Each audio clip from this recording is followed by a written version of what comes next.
Welcome to Dishin Nutrition Podcast, where we dish on trending nutrition topics, all the while making it easy and fun to understand. I'm your host, Sarah Williams. And I am your co-host, Emma Boland.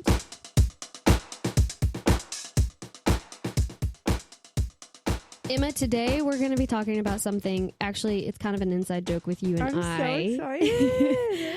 What was the first thing, what was one of the first questions you asked me when we met? Literally, I had not met you. I had not known you for more than 5 minutes. You came up to me. We were at this bonfire on Thanksgiving evening. I'm trying to think how I phrased it. I was like, do you like gluten? Yes. Or wait, what did I say? You said that. You said, you said, do you think gluten's bad for you? Yes, that's what I said. Or something like that. And I just was like, I like her because she wants the answers. Know her. No, literally, it was bad? less than 4 minutes of knowing you, and I loved it. Okay, so that's the question. That is the question today. We're going to be talking and dishing all about gluten. Is gluten bad? Is gluten bad? What the heck is gluten? Do you know what gluten is? Wheat. Okay, so it is found in wheat. Okay, so to answer that, no, I don't know what gluten is. It is found in wheat. Okay, so it is a protein that's found specifically in the endosperm of wheat, barley, and rye. So it's what gives dough its elasticity and texture and helps it rise and maintain its shape. Okay. So gluten actually is made up of two proteins, Ooh. gliadin and glutenin, and they bind together to form a network, and that's what helps give texture and form and everything. Create beautiful baguettes. Yes, we can thank gliadin and glutenin, yes. technically gluten. Gliadin, that protein helps dough rise during baking, and then glutenin is the protein that gives dough its strength and elasticity. Okay. Have you ever made bread? No, I know it's so hard because you need yeast too, right? Well, yeah, I mean, that's just all of that. I'm talking about, have you ever seen something when someone's, let it rise or whatever, and you put something in, it's huge after 2 hours? Yeah, so that's the glutenin and the gliadin, working together and that gluten structure. I like that visual. Yeah, I got you. So how does gluten work? Do we want to... Yes. Let's get into how gluten works. I figured we could, talk about, what even freaking gluten is. No. And then talk about all those questions. Yes, everything that is said about gluten. Yes. All right, so how does gluten work? So, when flour is mixed with the water, the proteins gliadin and glutenin, they combine to form gluten. Okay. They come together and they're besties. That network of proteins can stretch and trap those air bubbles. And that's why dough made from wheat flour is stretchy and can rise when leavened. And then the bread, this also gives the bread its chewy texture and helps maintain its structure. Okay.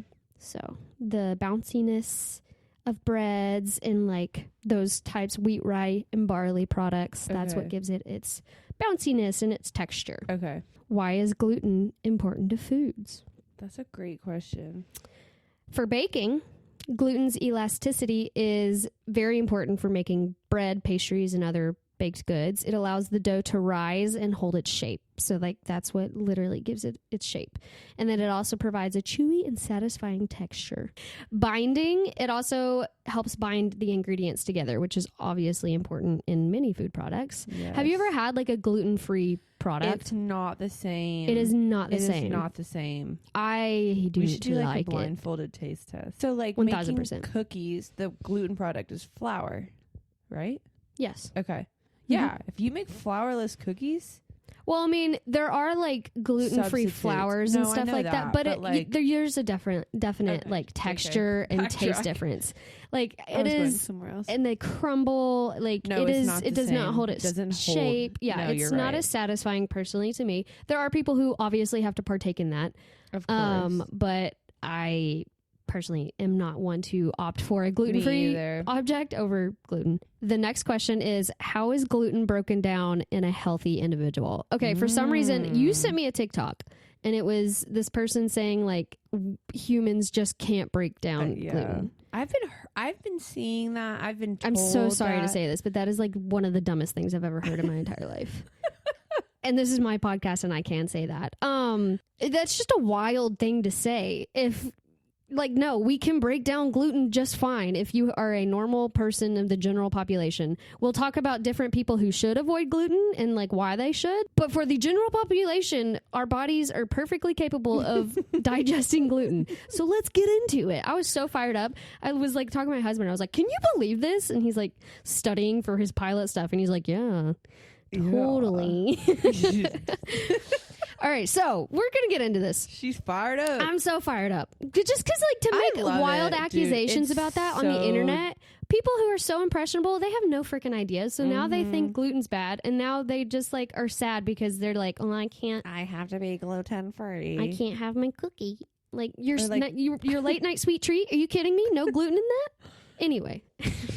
Sorry, I'm apparently... Pop off, sister. I'm really passionate about this, apparently. I agree. Dude, gluten's so important to me, personally, mentally. Gluten 2024 for president. Okay, so how is gluten broken down in a healthy individual? So first is mechanical. So that's in your mouth. That's just chewing and your saliva. So gluten is obviously going to be in the carbohydrates, and saliva has an enzyme called amylase, and that breaks down some of the carbohydrate in your saliva. That's just a fun fact. You don't have to memorize that. I love that. Okay, so that is your mechanical digestion in your mouth, chewing and saliva. Nothing fancy. All right, then we have the enzymatic digestion. This is the part that he was like, humans just don't have the enzymes. And I'm like, literally, where did you get that from, brother? I don't know. He pulled it out of his butt, I guess. So your stomach secretes hydrochloric acid, which creates a very, very acidic environment. And that acidity helps denature proteins, including gluten, because it is a protein, and it unfolds their really complex structures. So hydrochloric acid and the acidity is going to denature those proteins, including gluten. So breaking them down. Yep. Okay. So that number one, yep, there it is. Yeah, like okay, if you have stomach acid and hydrochloric acid, you're on the road to breaking down gluten.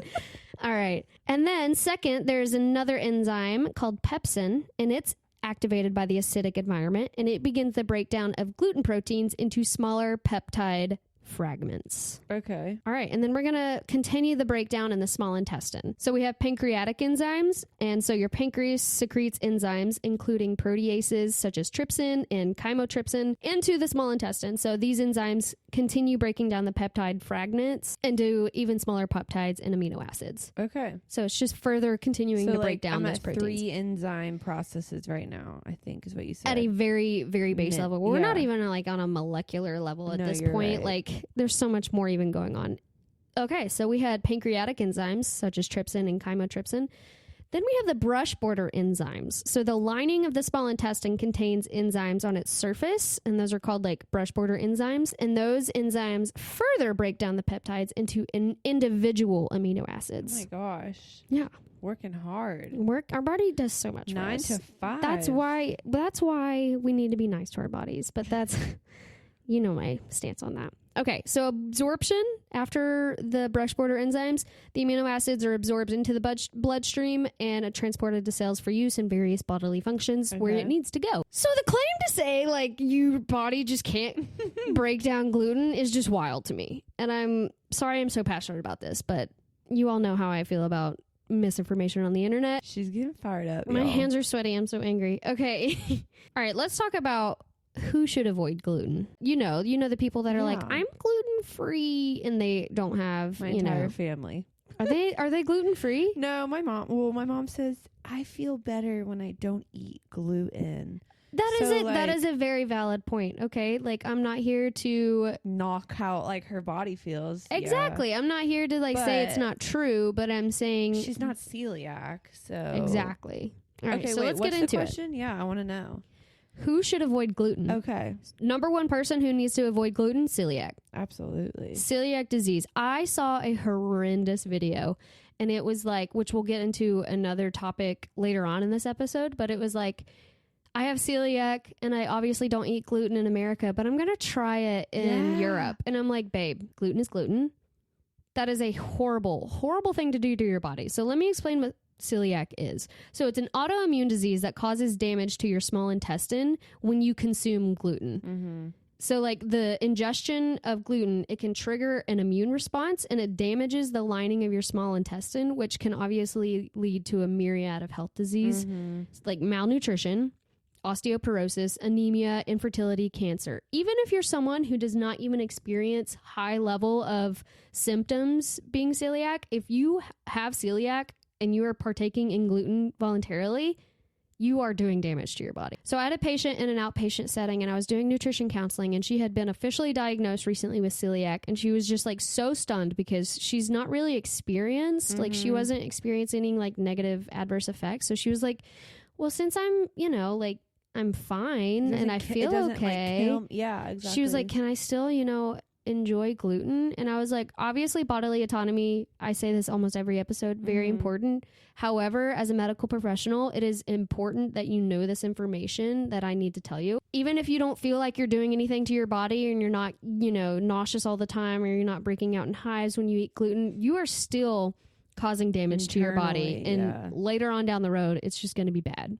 Like I said, malnutrition, osteoporosis, anemia, infertility, cancer. Like your body is in a constant fight mode.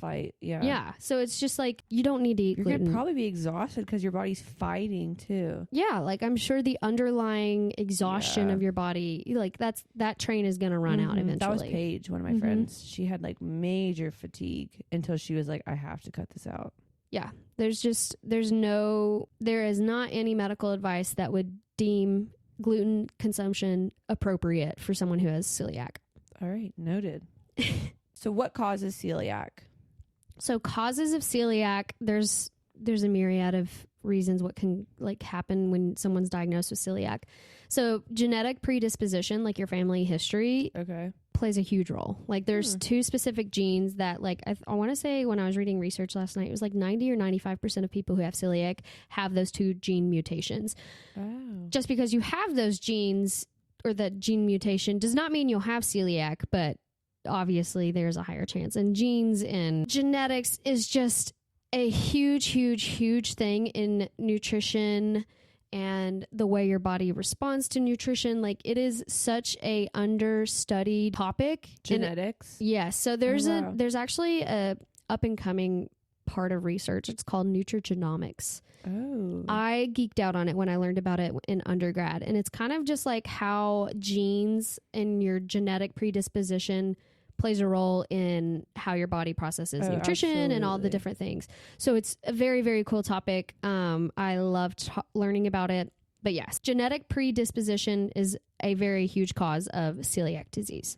There are other things that are hypothesized to cause celiac, but not definitively being able to like be linked to. So infant feeding practices. That was really cool. I actually didn't know that. Yeah, apparently that is something that may be linked to the cause of celiac. Feed your child. Let's go there. And then gastrointestinal infections and gut bacteria. So if you have a huge gastrointestinal like bout of whatever virus or bacteria, for these it's like gut bacteria.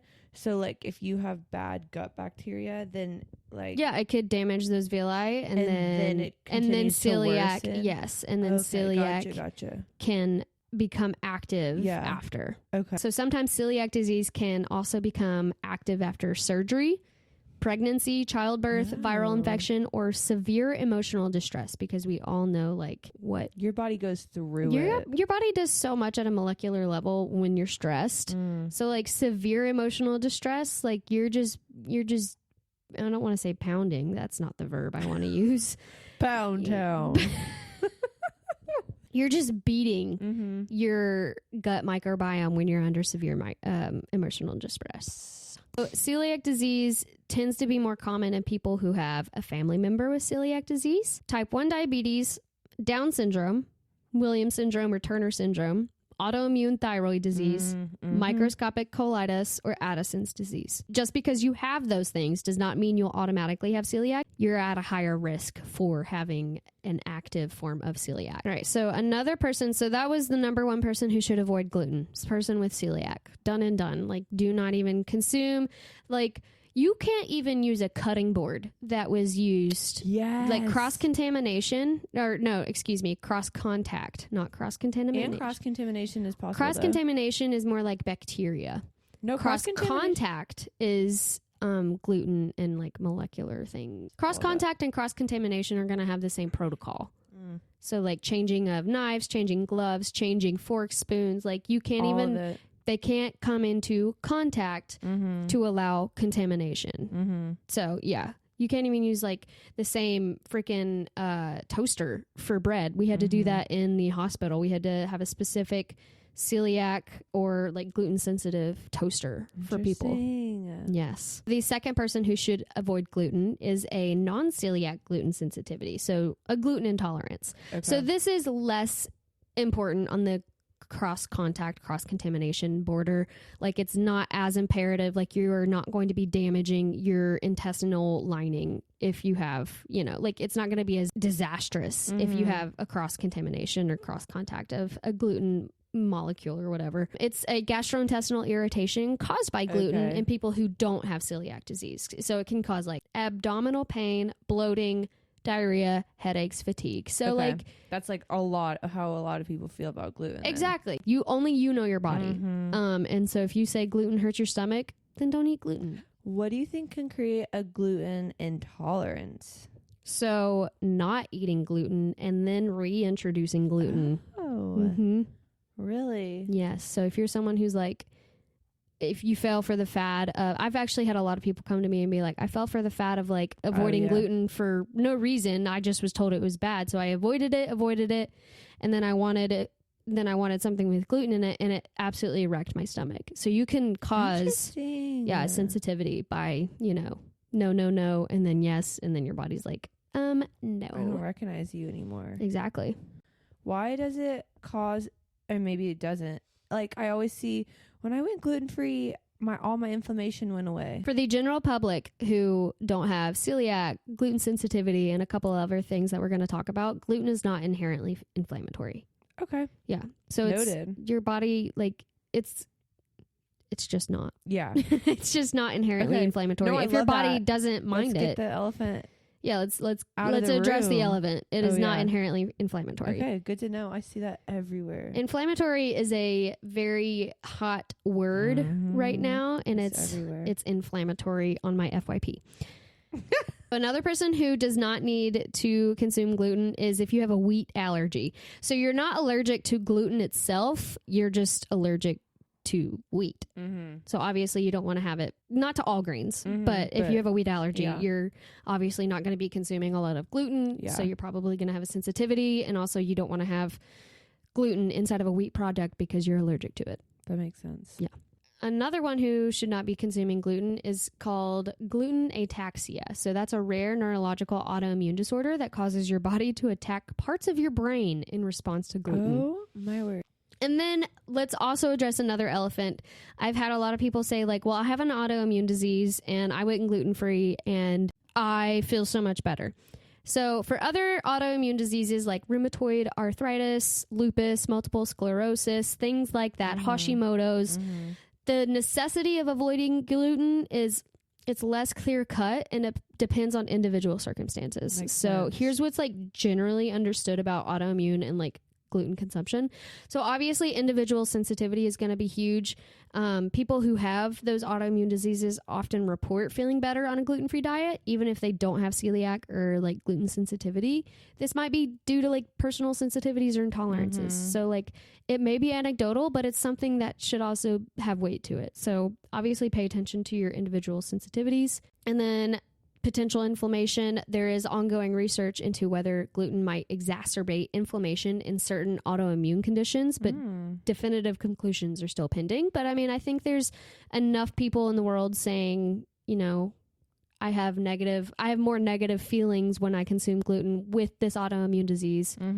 Versus, for sure. Yeah. So like, it's definitely something that it's not saying gluten's inflammatory. It's saying it can exacerbate inflammation if you have those certain autoimmune if your diseases. body's already kind of interesting. I love that. And then dietary impact. So since autoimmune diseases involve an overactive immune system anyway, Some people find that dietary changes, including avoiding gluten, can help manage their symptoms. So this obviously is going to vary person to person. So going back, I have a different point for the gluten inflammatory point.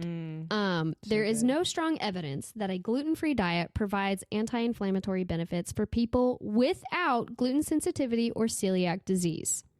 In fact, I don't know why I wrote this as if I was writing like a research paper.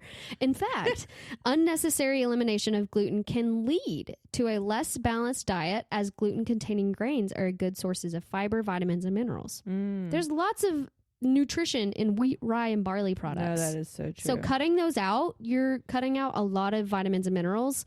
What about, this just randomly popped in my head, sourdough. What's up about sourdough? People always say like, oh, sourdough doesn't make me feel as bloated or whatever.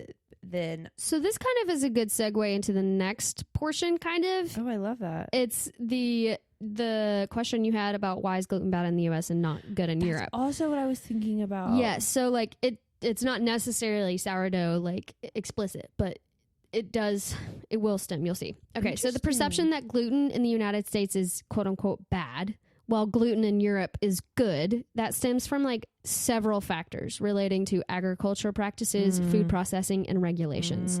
So things like wheat varieties, agriculture practices, food processing. So fun fact, traditional European bread making techniques, such as the long fermentation processes used in sourdough bread.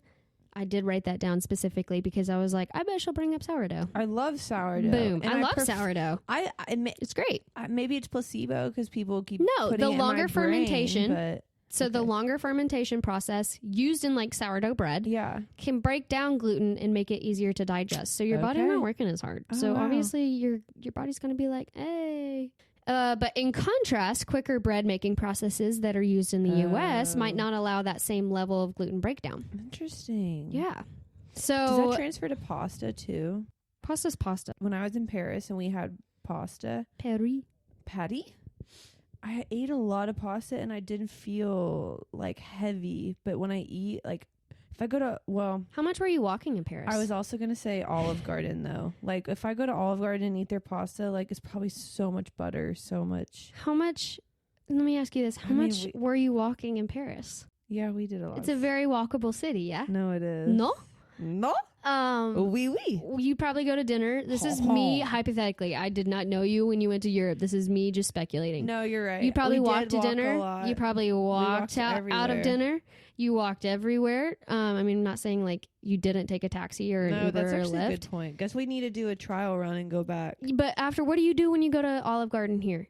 You drive there, you eat, you drive back, and me and Justin particularly, we like to veg out on the couch after. Like there's so many studies that say like walking after food, like walking after eating promotes digestion. So there's a lot of other factors. That's a good point. It's anecdotal, but there's a lot of other factors that can break that down. And you're also not under the stress when you're on vacation too. That's so true. So many different variables that could be studied, and obviously I don't think it would even be studyable because it's such subjective Each variables. person's different, you're right.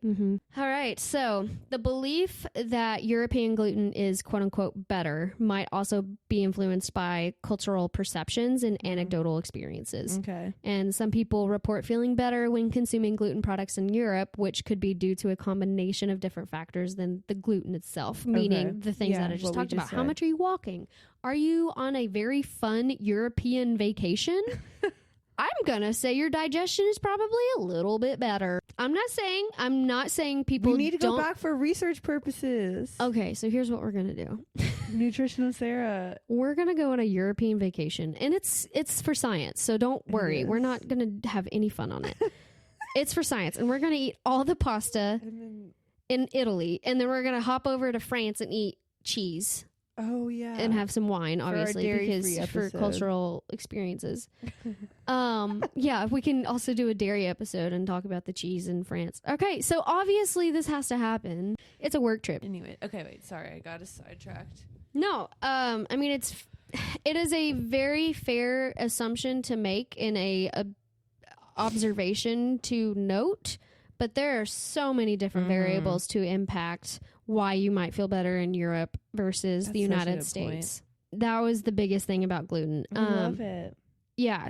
I mean, I know a lot of these topics are inflammatory to some people and it might make them mad. But for sure, when I see that video that you sent me and he was just making insane things like humans can't break down gluten, it just gets me fired up. And I wanted to talk about gluten, like, and clear the air in one of the first few episodes and being like, gluten's fine if you don't have all these different diseases or conditions. Do you have any other questions about gluten? I know I kind of sped through that, and I do that when I'm angry. Also, you don't need to eliminate gluten for weight loss purposes. Oh, well, I don't know why this there. I forgot about that. Oh, people say that all the time. Why gluten does not hold caloric density? I mean, I guess it does because it's technically a protein, so that'd be 4 calories per gram. But like, it's mainly in carbohydrates. My brain will catch gluten up. itself is not calorically dense and is not adding unnecessary, quote unquote, unnecessary calories to your diet. It's in the whole products that you're eating. Like if you're eating 50 cookies that are made with wheat flour, then yeah, that's going to probably promote weight gain. If you're eating, you're going to have a caloric surplus. Yeah. But the gluten itself is not what's going to cause weight loss or weight gain. I mean, bottom line, it's caloric deficit versus surplus. Such if you're on a weight loss journey, you can have gluten. I've never thought about it like that. Because people tell you. I know. I don't know why. It's like, oh, can I do a burger no bun?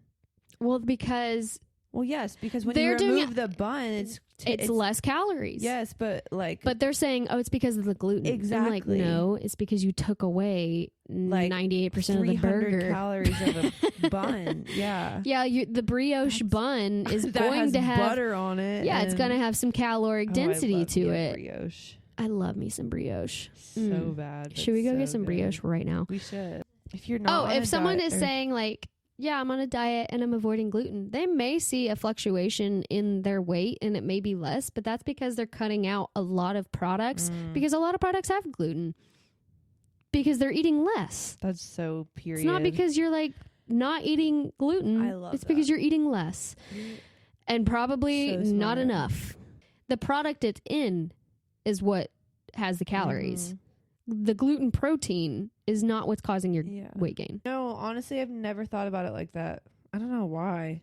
It's just, I mean, my brain is just crowded with everything that I read. No, that's fair. I mean, like, we're inundated with too much information, honestly. Like, it's kind of dangerous at how much information we have at our fingertips. Like, social media is a wonderful tool, and I'm so thankful for it. Like, it is what I do as a job, but it's also, I realize, a horrible thing because I could not imagine. Because people tell you that your body can't digest gluten. Well, yeah, those people are like, you should have to have a test before you're allowed to post a video, but that's just me being a jerk. No, I could not imagine being an impressionable 13-year-old. Like, yes, we had the internet when I was 13, obviously. Like, I'm not ancient, I'm only 27, but we did not have TikTok. Instagram was like, barely. Instagram was barely there, actually. I used a sepia filter.